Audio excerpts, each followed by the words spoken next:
우리 지휘자 한국 가셔서 우리 선은경 집사님 오늘 아주 귀하게 우리 다시 한번 격려의 박수 부탁드립니다. 예. 기도하겠습니다. 하나님 두렵고 떨리는 마음으로 주의 전에 섰습니다.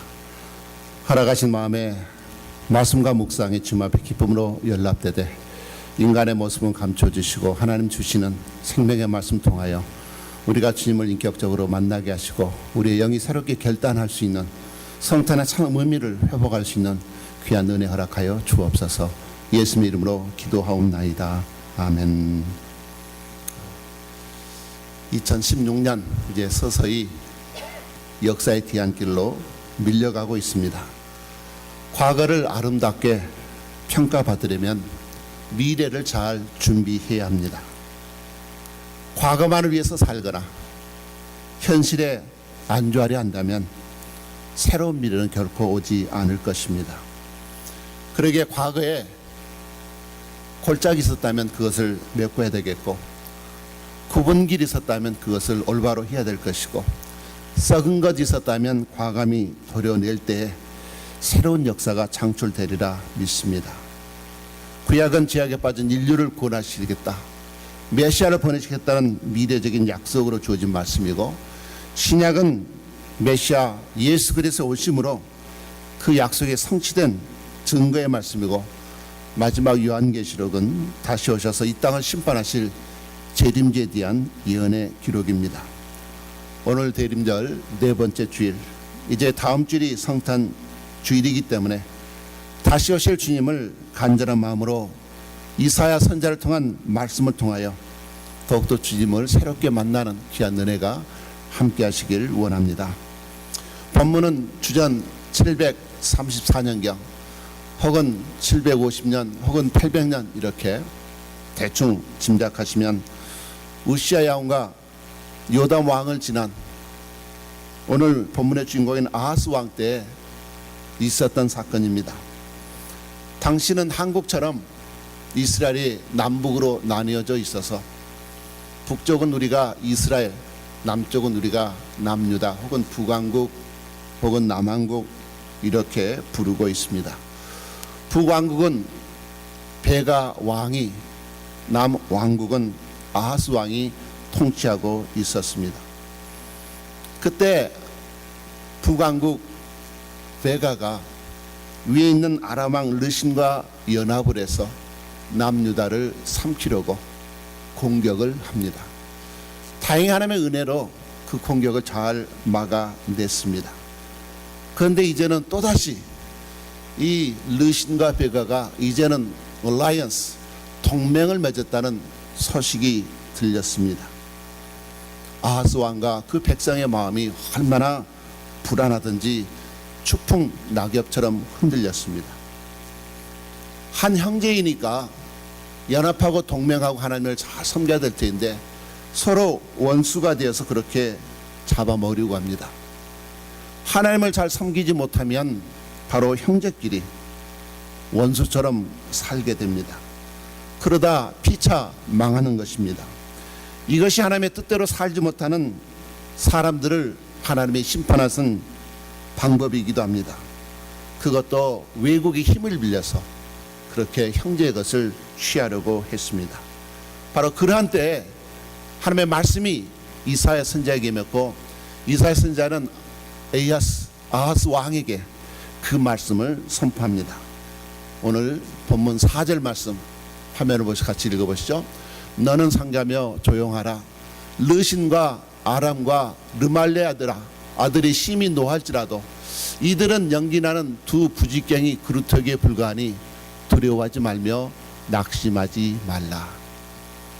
르신은 바로 아람의 제국의 왕의 이름을 그렇게 얘기를 하고, 르말레아 아들은 바로 북이스라엘의 왕인 베가를 말씀하고 있습니다. 그들이 이렇게 공격할지라도 그들은 연기나는 두 부직갱이 같으니까 삼가하라, be careful, 그리고 keep calm, 조용하라, 그리고 두려워하지 말며 낙심하지 말라. 오래전 한국에서 우리 청년 때 이렇게 겨울 눈이 올 때 기도원 가면 기도원에 뭐 전기도 없고 초록불 켜고 기도할 때 새벽 되면 뭘 합니까? 불 떼러 갑니다. 왜냐하면 온돌이 다 식어져 있으니까 새벽에 불을 한번 떼줘야 돼요. 그럴 때 정말 마른 장작들 태우고, 그때 참 중요한 게 바로 부지깽입니다. 아주 바짝 말라 있었어요. 얼마나 잘 타는지 모릅니다. 지금 풍전등화 위기에 있는데 상황이 그렇게 어려워 보인다 할지라도 염려하지 말라는 것입니다. 우리 인생의 중요한 것은 하나님의 뜻, 위로가. 전능하신 하나님이 함께 하신다면 기가 막힌 수렁이라도 살 길이 열리고요, 굶주린 사자굴에 들어가도 살 길이 열리고요, 뒤에서는 애국 군대가 앞에서는 홍해 바다가 가로막고 있어도 바닷길이 열리는 기적이 임하는 줄로 믿습니다. 여리고성이 무너지는 기적이 임하리라 믿습니다. 죽은 자가 살아나는 역사가 임하리라 믿습니다. 하나님을 대적하는 모든 세력은 전능하신 하나님이 역사하실 때 연기나는 부지깽에 불과하다는 것입니다. 그러면서 8절 9절에 이런 얘기를 하십니다. 그들의 머리는 다메섹이고, 아람의 수도입니다. 다메섹의 머리는 르신이지 않느냐, 왕의 이름을 얘기를 합니다. 에브라임의 머리는 사마리아요. 에브라임의 수도가 사마리아였거든요. 사마리아 머리는 배가지 않느냐. 이것을 대한민국 상어로 말씀하면 북한의 머리는 평양이며 평양의 머리는 김정은 아니냐. 대한민국의 머리는 서울이며 서울의 머리는 박근혜 아니냐. 이 모든 것은 사람이다. 사람이 무엇을 할 수 있겠느냐. 인본주의와 신본주의를 말씀합니다. 인간 냄새 나는 가문,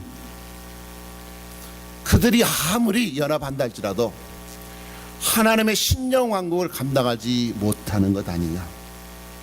너는 다윗의 가문이요, 전능하신 하나님이 함께 하신다는 것을 잊지 말라.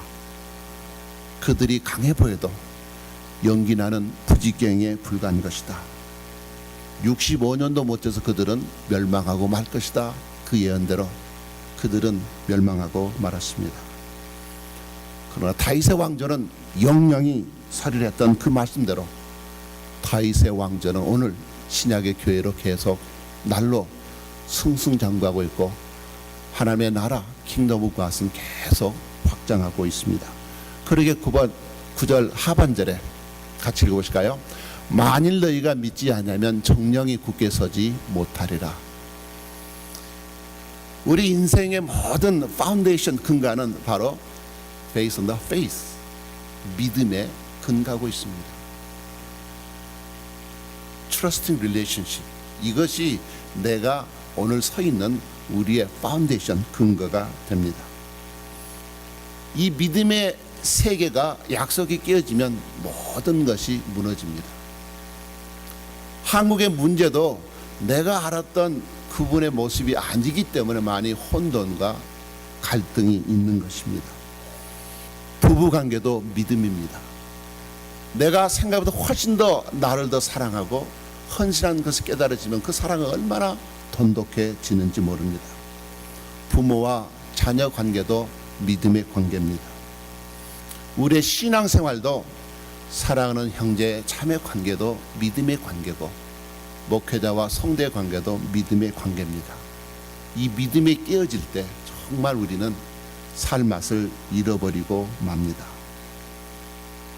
우리의 궁극적인 구원과 천국은 다 신뢰할 수 있는 약속의 말씀에 근거하고 있습니다. 믿으시면 아멘 하시기 바랍니다. 그런데 이 땅에 살면서 이런 게 깨어질 때가 얼마나 많습니까?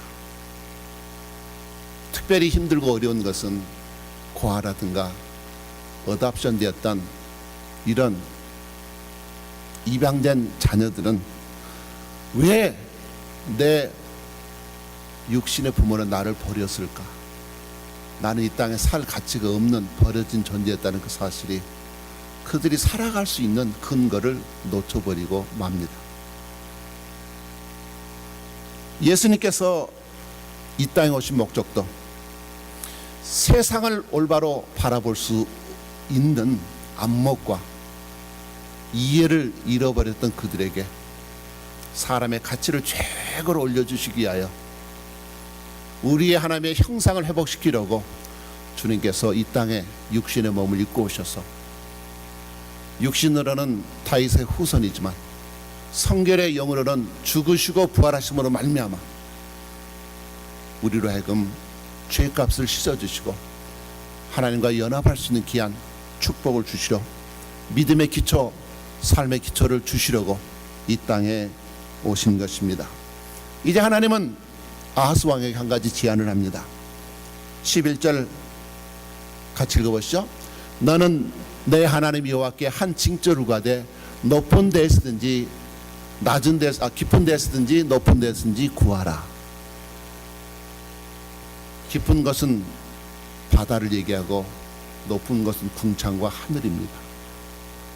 우주 만물을 하나님이 만드신 창조주 아니시냐? 어떤 것이라도 하나님을 한번 테스트해봐라. 여러분에게 이런 제안이 왔다면 어떤 것을 구하시겠습니까? 이솝 우화처럼 하나님 내 손으로 만지는 것보다 금으로 좀 바뀌게 해주세요. 이렇게 구하시겠습니까? 아하스는 12절에 이렇게 얘기를 합니다. 나는 구하지 아니하겠나이다. 나는 여호와를 시험하지 아니하겠나이다. 굉장히 믿음이 있는 참기름을 친 그런 말을 하고 있습니다. 담대한 믿음의 말 같지만 실은 그는 하나님을 믿지 않았습니다.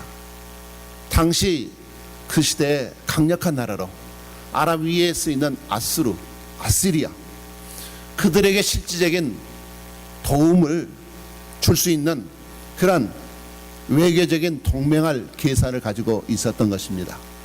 철저한 불신앙으로 여호와를 시험하지 않겠습니다. 그럼에도 하나님은 이렇게 반응하십니다. 13절에 이사야가 가로되 다윗의 집이여 청컨대 들을지어다. 너희가 사람을 괴롭게 하고 그것을 작은 일로 여겨서 또 나의 하나님을 괴로우시게 하려느냐. 이런 불신앙적인 아하스를 하나님이 책망하거나 비난하지 아니하시고 다윗의 집이여 Household of David.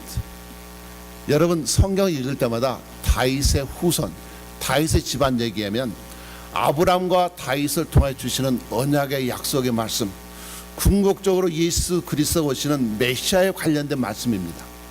그래서 다윗만 나오면 우리는 두렵고 떨림으로 그 말씀을 깊이 묵상할 때 주님을 그 안에서 새롭게 만나게 됩니다.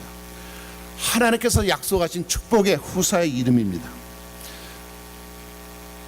아하스 왕에게 너의 루트, 너의 뿌리를, 너의 아이덴티티 정체성을 잊지 말라는 것입니다. 아하스 왕은 다윗 왕과의 약속된 축복의 메시아의 가문에 선상에 내가 서 있는 것 아니냐?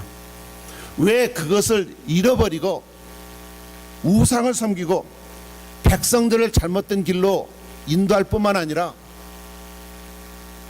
이방신을 섬기는 그런 나라들하고 동맹을 맺으려 하느냐? 다윗 왕과 전체 운명이 달려 있습니다.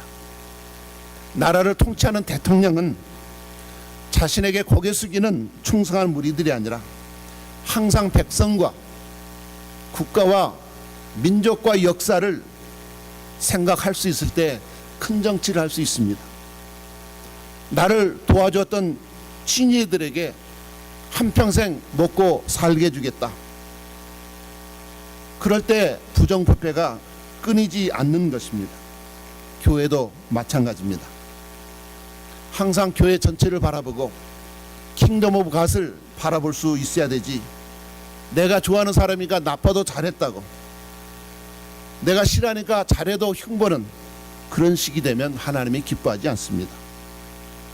그것은 공의로운 공동체가 아닌 것입니다. 하나님의 말씀 앞에서 내 자신을 돌아보고 겸손히 사도 바울처럼 내가 매일 죽노라, 고백할 때 정체성을 잃지 않을 수 있습니다. 하나님은 구하지 않았던 징조를 허락해 주시는 것이 이사야서 7장 14절 말씀, 늘 성탄절에 새겨야 될 말씀인데 같이 읽어보시죠. 그러므로 주께서 친히 징조로 너에게 주실 것이라. 보라, 처녀가 잉태하여 아들을 낳을 것이요 그 이름을 임마누엘이라 하리라. 참으로 이해하기 어렵습니다. 아하스 왕의 불순종에도 징조를 주셨다면 금방 확인할 수 있는 1년, 2년 내에 너희가 강한 나라로 일어설 것이다, 뭐 이렇게 말씀해 주시면 쉽게 확증할 수 있을 텐데 750년, 800년 후에 이루어질 그 징조를 말씀해 주고 있다는 사실입니다. 이 말씀을 증거하는 이사야는 이해를 했을까? 당시 이것을 보고 있던 천사들은 이해했을까요?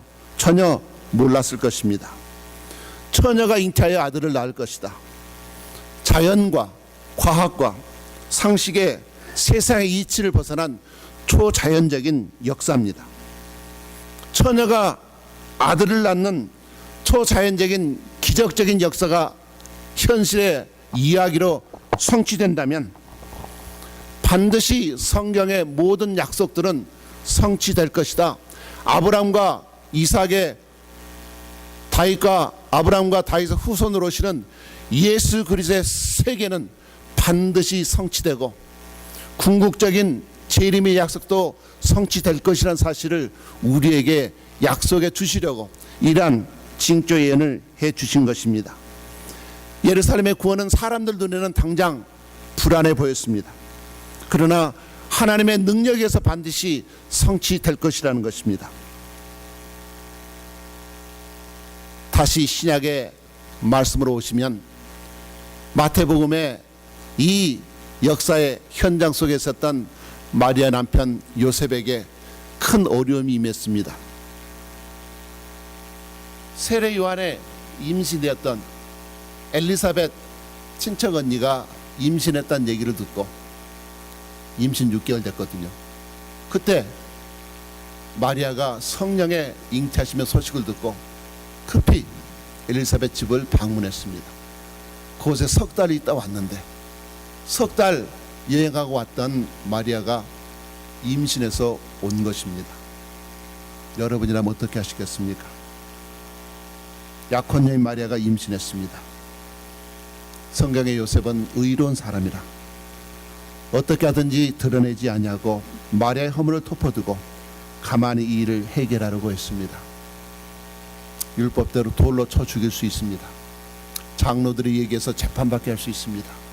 모든 사람들에게 얘기해서 정말 창피와 모멸을 줄 수 있습니다. 그러나 그는 의로운 사람이었기 때문에 조용히 이혼 증서를 써주고 이혼하려고 했습니다. 그것이 죄를 심판하고 또 허물을 덮어주는 하나님의 사랑을 이루려고 했던 것입니다. 그럼 그때 성령께서 말씀하십니다.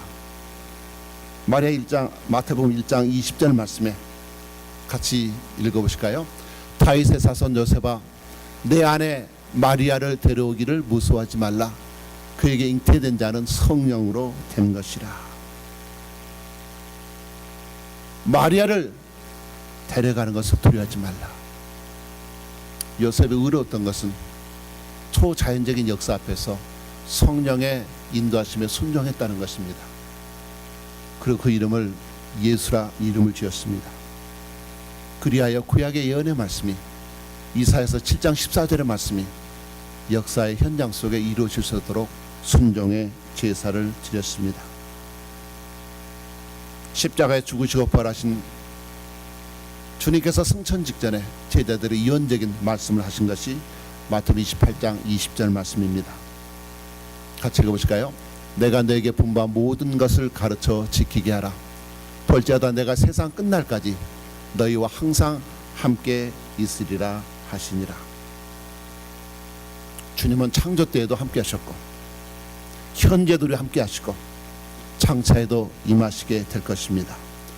우리를 천국까지 인도하실 것이고 천국에서 우리를 환영하실 것입니다. 하나님이 함께 하시면 두렵지 않습니다. 놀라지 않아도 됩니다. 하나님이 나의 손을 능력의 오른손으로 붙들어 주시기 때문에 그렇습니다. 우리의 가장 큰 축복이 무엇일까요? 돈 버는 것 오래가지 않습니다. 새집 사도 오래가지 않습니다. 명예도 오래가지 않습니다. 건강도 오래가지 않습니다. 가장 축복은 하나님이 함께 하시는 것인 줄로 믿습니다. 하나님이 함께 하시면 모든 문제는 문제가 아니라 하나님을 만나고 이해할 수 있는 축복의 기회가 되기 때문에 그렇습니다. 어떤 고난도 이길 수 있고, 이사야서 41장 10절 말씀 우리 같이 읽어보시죠. 두려워하지 말라. 내가 너와 함께함이라. 놀라지 말라. 나는 내 하나님이 됨이라. 내가 너를 굳세게 하리라. 참으로 너를 도와주리라. 참으로 나의 의로운 오른손으로 너를 붙들리라.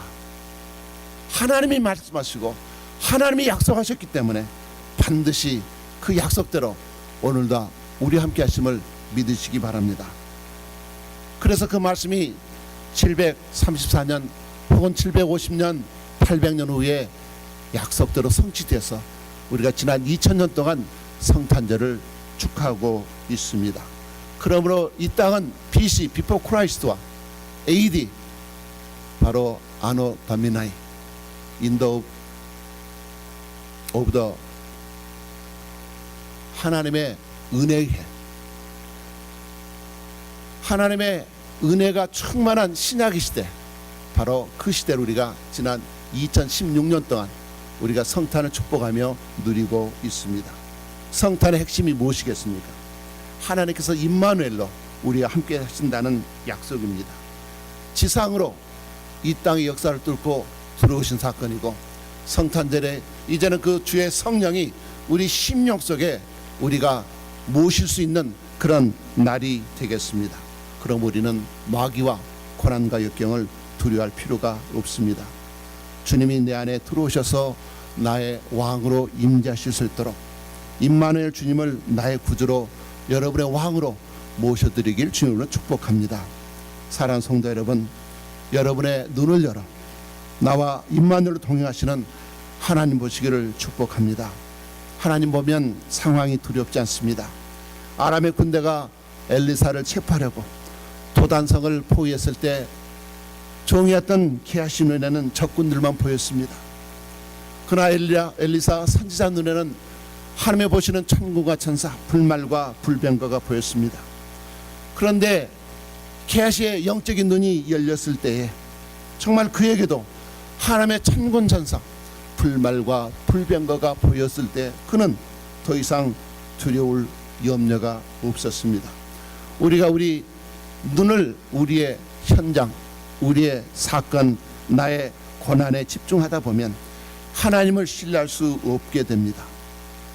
그러면 내 눈의 모든 것은 정말 우리에게 두려움으로 임하게 됩니다. 사람은 보고 싶은 것만 보는 존재라 그런 말을 합니다. 그러나 2017년 새해를 통해서는 우리가 주님과 함께 동행하며 믿음으로 한 걸음 한 걸음 천국을 향해서 전진하게 되기를 소망합니다. 미국도 한국도 새로운 행정부가 들어오기 때문에 많은 불확실 속에 우리가 새해를 맞게 될 것입니다. 그럼에도 임마누엘 하나님이 함께 하신다면 우리는 그런 근심과 염려를 당연히 이길 수 있습니다. 왜 하나님은 내년에 적국이 패망하고 유다의 평화가 올 것이라고 쉬운 말로 아하스 왕을 설득하지 않았을까? 그것은 하나님이 구세주 탄생을 통하여 유다와 예루살렘과 아하스 왕의 가문에 하나님이 함께 하신 것을 보여주시기를 원하셨기 때문에 그렇습니다. 하나님의 언약은 반드시 성취가 됩니다. 오고 오는 모든 세대를 통하여 성경 말씀을 붙들기를 원하셨기 때문에 그렇습니다. 아하스의 실패와 불순종에도 불구하고 다윗의 가문에 주셨던 그 언약은 반드시 성취되는 것을 역사 속에서 우리는 확인할 수 있습니다. 이야기의 탄생과 성장과 십자가의 사역이 우리에게 징조로 임했습니다. 성신하신 우리 아기 때문에 우리는 하나님을 사랑하게 되었고, 나 자신을 사랑할 수 있게 되었고, 이웃을 사랑할 수 있게 되었고, 원수를 용서할 수 있게 되었고, 하나님 앞에 헌신할 수 있게 되었고 더욱더 큰 꿈과 비전을 통하여 새로운 것을 꿈꿀 수 있게 되었습니다. 기도하시겠습니다. 아버지 하나님, 어떤 환경과 역경 속에서도 하나님을 힘껏 경배하며 찬양하기 원합니다. 항상 기뻐하며 범사에 감사하며 쉬지 않고 기도하며 주님과 동행하는 주의 친자녀들 될 수 있도록, 주의 친거룩한 성민 될 수 있도록 은혜를 내리워 주시옵소서. 예수 그리스도 받들어 기도드리옵나이다. 아멘.